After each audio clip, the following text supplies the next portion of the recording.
So Dave, welcome to Limbo Festival. Grazie. And well, it's amazing. You already speak Italian, that's amazing. Sì. Bravo, complimenti.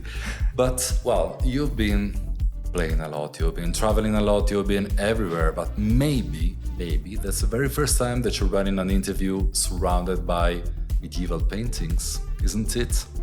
Totally. I can't remember that I have ever done this. Yeah. Beautiful room.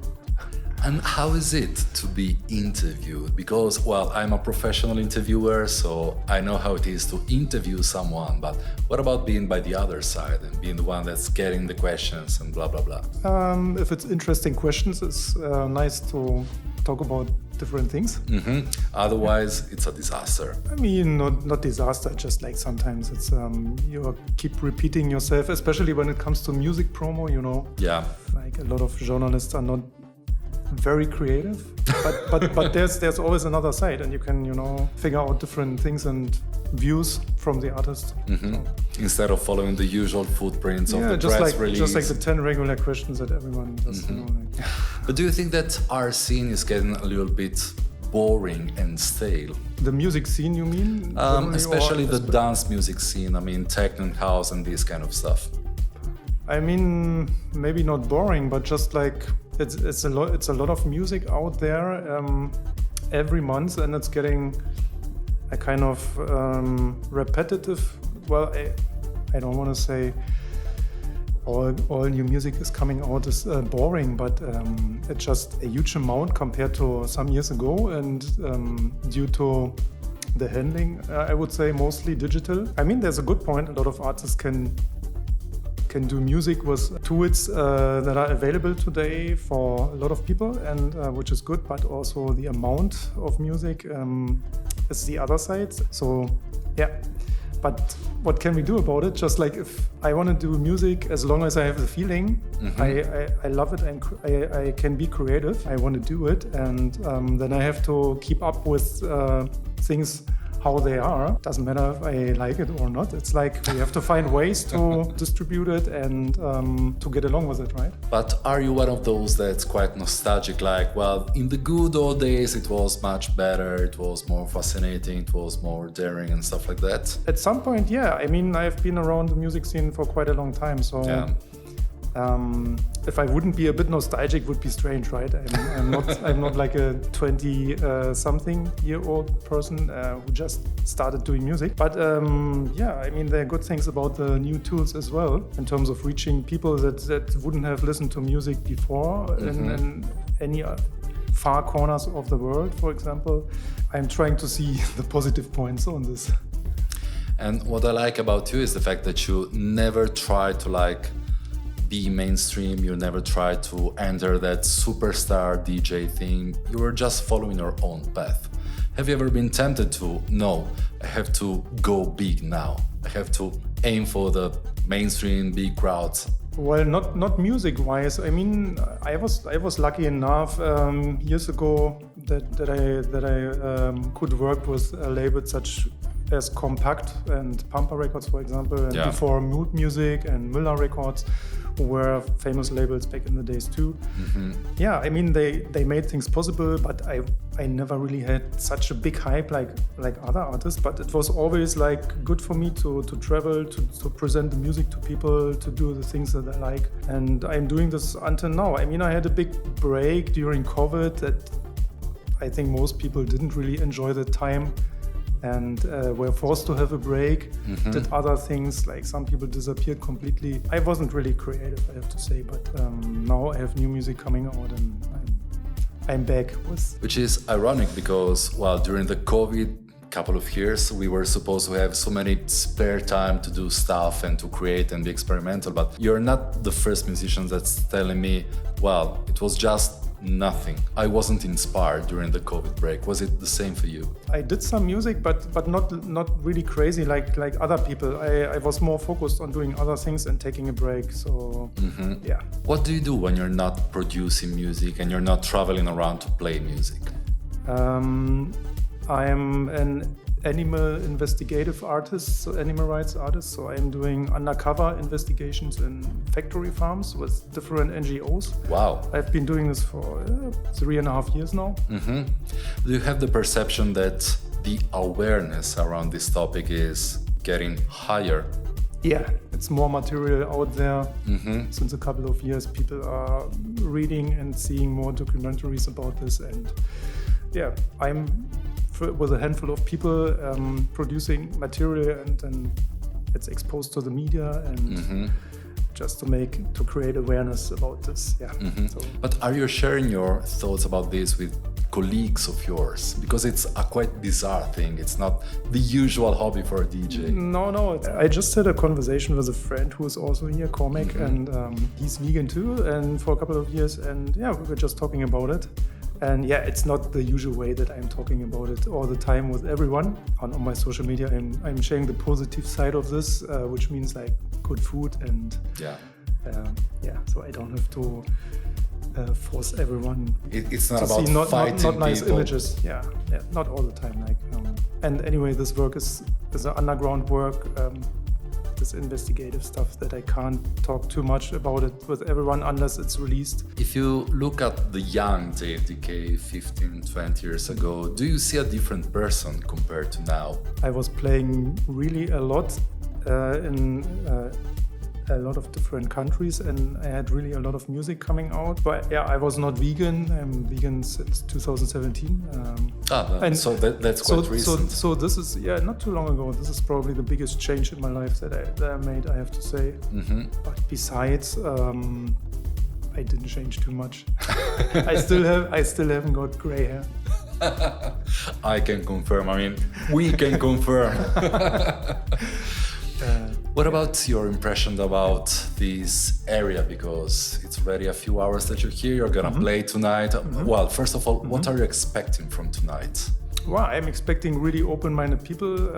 I heard from friends about the atmosphere already at Limbo Festival, and that's why I'm looking especially really forward. Yeah, I can't wait to be up in the mountains, higher later on.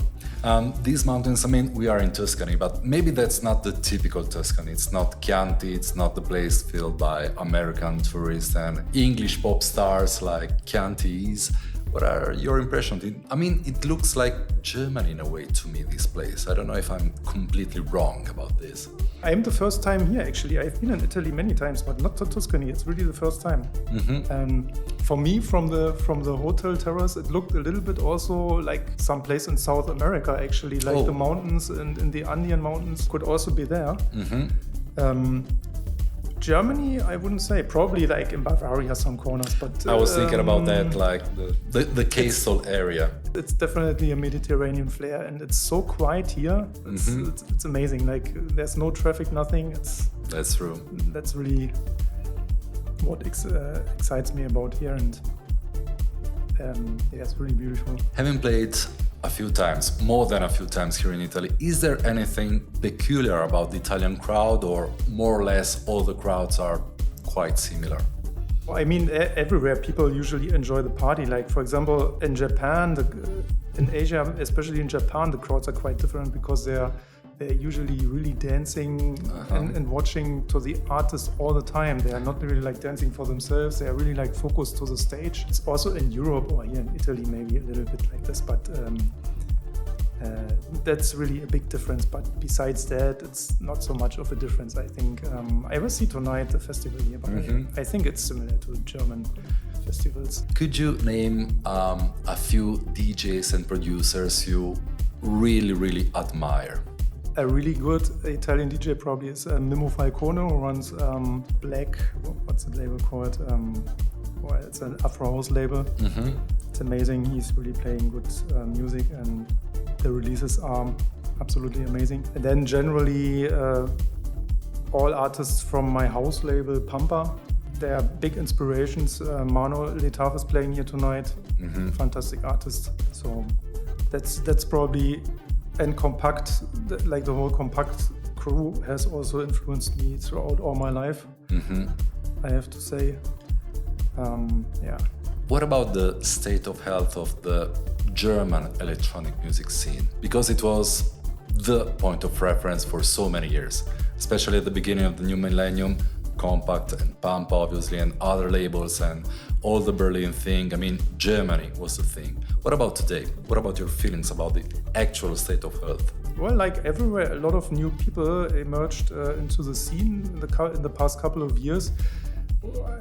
Speaking of Berlin, after COVID, like a lot of locations had to close down, and the atmosphere was difficult for everyone, but there's still cool places. I would say it's not like it's totally gentrified now. It's still great places, good clubs, nice off locations that you can experience every year. So I would say it's pretty normal. Like a lot of new people coming to the scene. It's an electronic music is really at an established point right now, and it's.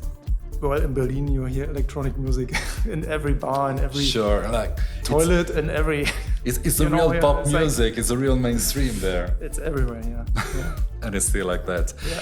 What do you feel about the whole EDM thing? Because for many people, all the American EDM stuff was ruining the scene, was like offering something that was too pop and too mainstream, and it was harming everyone context within electronic music. Is that true, or to which extent was it poisonous to our scene? I don't know. I think it's always a perception for a single person. So, and it depends on in what genres you have your focus. I think. I have been always doing atmospheric sounds that I mostly like, always trying to bring new elements, but I didn't change my style completely. But some people probably changed a lot, and they are following some trends, and then maybe it's out of time again, and it's really fast changing. So then at some point now we can see we are in the 90s again, like with a... That's true, that's true, yeah. And I mean, it's funny for me to see, but it's not really exciting because I had the music in the 90s, like we all listen to this, and it's super fast now. And I'm getting slower and slower with my music actually, and much more African vibe influenced. But on the other hand, we have this 90s revival here now, which is cool. And all the rave kids now dancing to the sounds that we had already 20 years ago. But I think it will always be like this, like everything will be mixed up and coming back again and then disappearing. And it's strange because when we started to deal with this kind of music and with this kind of scene, we were the new thing. And now we are grown people, we may have children, we're adults in a way, and maybe we're not ready yet for this new setting we're in. Yeah, maybe we're not ready, but we were ready 20 years ago. But I think it's always coming and going, and many things happening at the same time, don't you think? It's like... it's true. Even more than before. Even more than before. And even, I mean, when you say like, techno is gone or whatever at the moment, and house is getting bigger, then I think everything is even more or less happening at the same time. Just the impression of you growing older and listening maybe to other things, but there's coming more and more styles in electronic music that are being introduced by people who are mixing up various styles, creating something completely new. And it's probably not only because you have the impression, only because you're not listening to something or not following something, you have the impression it's not there anymore, but probably it's coexisting for all together. So I think, and that's what makes the whole scene so interesting. True. And you can always discover new things and always mix up and look back maybe what was 20 years ago. And Final question. As a DJ, do you have a sort of secret weapon or special weapon, like the dance floor is not reacting that well, you're losing the edge, but hey, I know that if I play that track, things will roll again? It's Pick Up by Cozy. Oh, it's one of his biggest records he ever made, I think, a couple of years ago. And this record, it's probably for such a moment when you're just losing it, you can put it anytime. It fucking anytime works. Well, that means that next year at Limbo we may invite Mr. Cosallo. Well, Dave, thank you so much. Yeah, you're welcome. It's been a pleasure. Thanks so much. Thank you.